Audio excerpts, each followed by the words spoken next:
Assalamualaikum warahmatullahi wabarakatuh. Patepang deui sareng Ambu Mutmainah TKW Arab Tea yang berasal dari Cianjur Selatan. Apa kabar semuanya? Semoga pada sehat, bahagia, dan semangat selalu. Masih melanjutkan cerita ya, waktu saya kerja di Riyadh yang kedua. Waktu kerja di Riyadh maksudnya jadi TKW yang kedua kalinya. Jadi memang ya, majikan itu benar-benar teliti tentang pekerjaan gitu, seperti kulkas pun harus digeser-geser dan gak mau ada yang kotor. Kalau misalkan ada sendok itu jatuh, terus gitu pas jatuh itu sebelum ke jidah ya. Nah pas datang dari jidah itu kita membersihkan kan selalu dibongkar-bongkar terus gitu ya.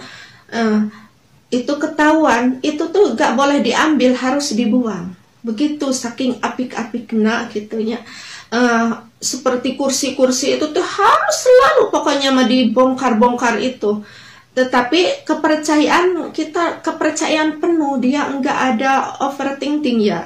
Jadi contohnya kalau membersihkan kamar itu kan, di kamar itu segala macam kan ada, termasuk berlian ya, emas, segala macam. Saya kan yang membereskannya selalu. Tapi kalau lagi membereskan kamar dikunci dari dalam. Kenapa? Karena kan ada anak kecil. Pas datang kan anaknya itu umur 1 tahun, yang kecil ya, yang gede 4 tahun. Jadi baru 2 ya. Jadi kalau ada anak kan takut ngeganggu kita kerja. Jadi kerjanya itu enggak cepet kan kalau diganggu anak. Jadi harus dikunci gitu. Jadi dia enggak itu gitu. Enggak suudon gitu.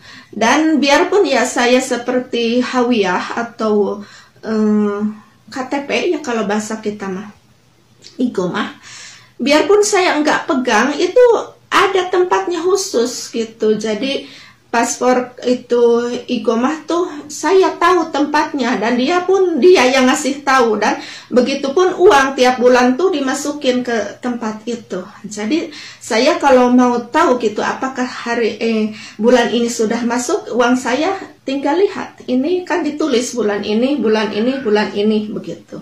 Begitu, alhamdulillah masalah itunya ya.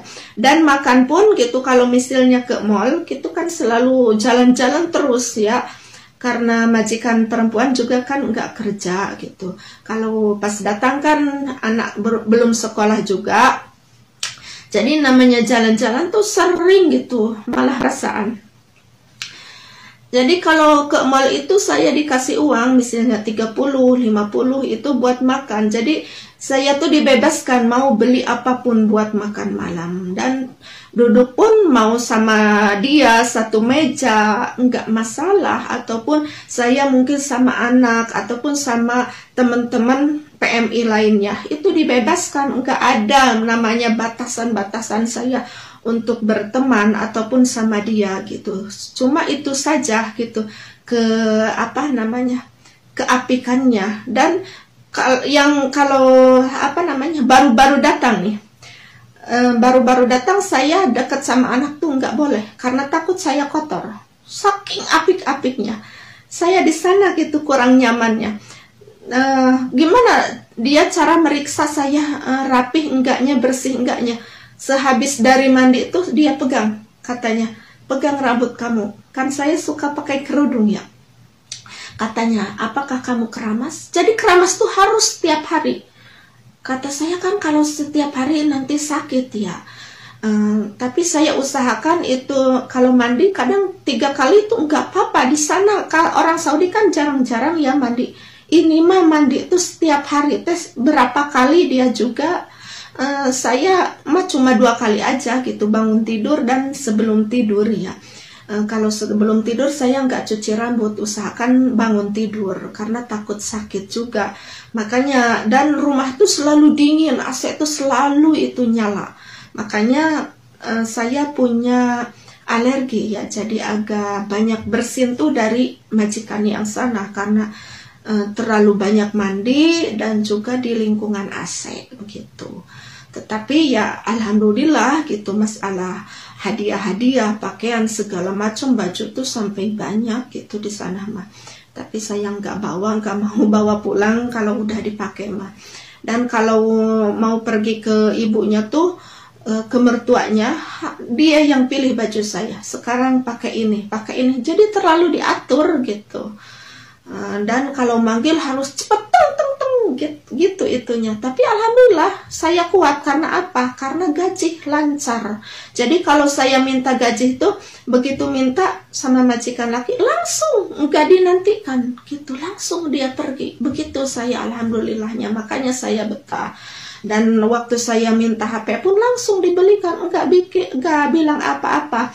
Cuma ya kenapa saya nggak kembali lagi ke sana kan? Pas itu tuh kata dia bawa tiket gitu untuk kesini lagi. Kata saya enggak, saya takut nanti kalau di Indo enggak mungkin ada sesuatu, saya nggak bisa kesini lagi, takut jadi dosa, kata saya. Biarkan kalau saya mau kesini lagi, saya berpikir sesudah 1 bulan mungkin saya telepon begitu. Ya oke, katanya. Makanya setelah 1 bulan tuh dia ngebel, katanya mau kesini lagi atau enggak. Dan anaknya pun selalu ngebel. Tetapi waktu itu kan Saudi tutup, jadi saya nggak bisa. Kata dia lewat Singapura aja. Saya nggak bisa, gini-gini, saya orang kampung nggak tahu apa-apa. Ya sudah, akhirnya diputusin saya nggak bisa ke sana lagi gitu.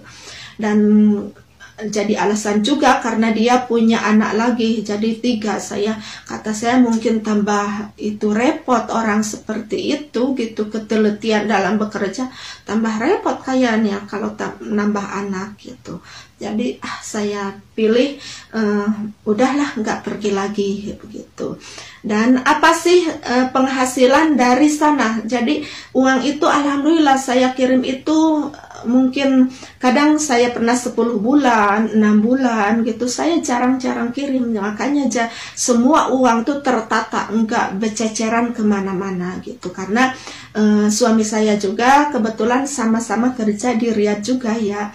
Dan alhamdulillahnya tuh majikan tuh membolehin saya bertemu. Kalau hari Jumat misalnya diperbolehkan bertemu, alhamdulillah gitu baiknya. Dan juga kalau misalkan dia majikan lagi bertugas karena dia askari ya, tentara, kadang manggil suami saya gitu, katanya anterin ke mall, misalnya anterin ke sekolah gitu. Alhamdulillah. Dan alhamdulillahnya juga dekat gitu, cuma 5 menitan di mobil kalau nggak macet begitu. Jadi hasil dari kerja yang kedua itu ya alhamdulillah dibikin rumah buat ibu saya. Tetapi bukan ngasih, ibu saya menjual sawah ke saya karena niatnya juga saya dari Indo itu mau punya sawah. Jadi semua peralatan material saya yang beli secukupnya, buat tukang bikinnya gitu kakak saya dan ibu saya, semua bahan yang ada di rumah seperti kayu yang lainnya. Dan alhamdulillah gitu sampai saya ya finish kerja itu, alhamdulillah rumah itu selesai. Jadi alhamdulillah ya. Jadi alhamdulillah ya, jadi ada 2 kebahagiaan ya nih. Saya punya sawah, ibu saya tercapai punya rumah, dan juga saya bisa naik haji. Jadi semuanya itu alhamdulillah banget begitu. Cukup sekian untuk cerita di hari ini. Insya Allah dilanjutkan cerita lainnya di video lainnya. Terima kasih ya yang sudah menonton, yang like, komen, dan juga subscribe. Yuk, wassalamualaikum warahmatullahi wabarakatuh. Bye bye.